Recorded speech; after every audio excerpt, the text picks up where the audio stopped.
क्या आपने कभी उस क्षण के बारे में सोचा है जब यह सांस अचानक रुक जाती है, जब शरीर यहीं रह जाता है और आत्मा किसी अनजानी यात्रा पर निकल पड़ती है? क्या मृत्यु सच में अंत है, या फिर यह किसी ऐसे सत्य का द्वार है जिसे हम जीवन भर अनदेखा करते रहते हैं? गरुड़ पुराण हमें उसी रहस्य के द्वार तक ले जाता है। यह कोई भय पैदा करने वाली कथा नहीं, बल्कि जीवन के सबसे गहरे सच का आईना है, जो हमें चुपचाप हमारे कर्मों की याद दिलाता है। गरुड़ पुराण 18 महापुराणों में से एक, भगवान विष्णु और गरुड़ के बीच हुआ वह संवाद है जहां मृत्यु के बाद की दुनिया से पर्दा हटता है। यहां बताया गया है कि ईश्वर किसी को दंड नहीं देते, दंड स्वयं हमारे कर्म बन जाते हैं।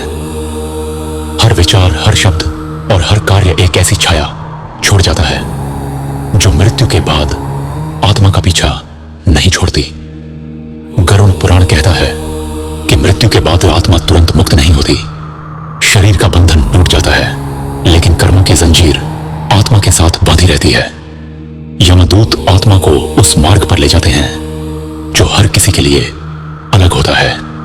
जिसने जीवन में सत्य और करुणा को चुना, उसके लिए वह मार्ग शांत और मौन होता है, लेकिन जिसने छल, अहंकार और अन्याय को अपनाया, उसके लिए वही मार्ग भय, थकान और गहरे पश्चाताप से भर जाता है। यमलोक में कोई चीख पुकार नहीं, कोई बहाना नहीं और कोई सिफारिश नहीं चलती। वहां आत्मा अपने ही कर्मों के सामने खड़ी होती है। जीवन के दृश्य एक एक करके उभरते हैं और उसी क्षण आत्मा स्वयं अपना निर्णय सुनाती है। गरुड़ पुराण यही संकेत देता है कि सबसे कठोर न्यायाधीश कोई और नहीं, बल्कि हमारी अपनी अंतरात्मा होती है।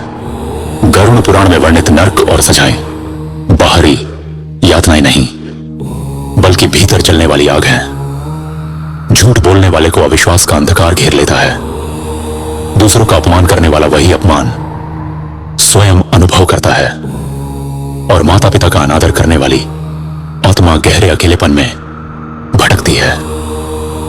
यह सब बदला नहीं, बल्कि अनुभव है अपने ही कर्मों का। लेकिन इस रहस्य के भीतर एक प्रकाश भी छिपा है। गरुड़ पुराण यह भी कहता है कि जो मनुष्य जीवन रहते जाग जाता है, अपने कर्मों को समझ लेता है और अहंकार का भार उतार देता है, उसके लिए मृत्यु भय नहीं बनती। ऐसी आत्मा धीरे धीरे शांति और मुक्ति की ओर बढ़ती है, जैसे अंधकार के बाद प्रभात।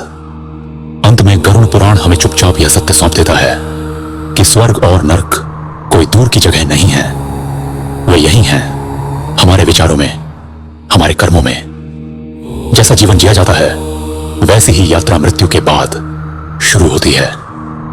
यही वह रहस्य है जिसे गरुड़ पुराण शब्दों में नहीं, अनुभव में समझाता है। जैसा कर्म, वैसा ही फल।